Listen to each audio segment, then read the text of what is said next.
What is up, Brokey? Storky here, and again, we are back with another video. So for today, nandito ngayon tayo sa Motoworld Showroom, specific sa Mac na corner. Kung mapapansin nyo sa mga recent vlogs natin, laging Mac na yung suot natin, kasi nai-enjoy natin siya. Very stylish. Mac na pala originated in Netherlands. So in terms of quality, siyempre pang international yan.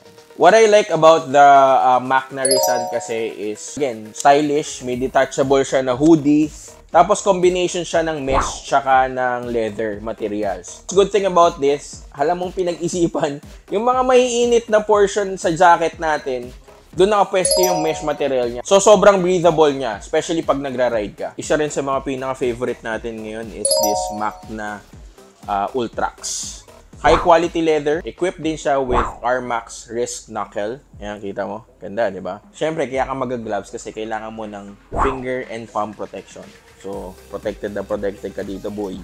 Other Mac na gears na gusto nating i-check, syempre, hindi naman tayo pwedeng basta-basta nagpapantalon na lang ng mga ganito sa ride.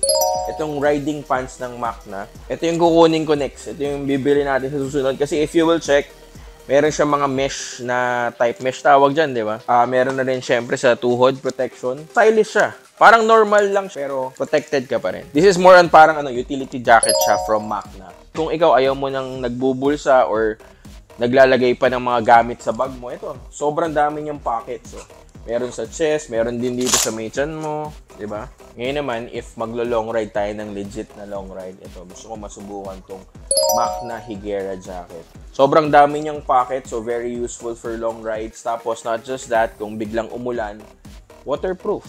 So, hindi ka basta-basta mababasa sa biyahe. Ngayon, kung interested ka sa Mac na items, go visit Moto Market, Moto World, Moto Style. They have a specific Mac na corner para makita nyo lahat ng items.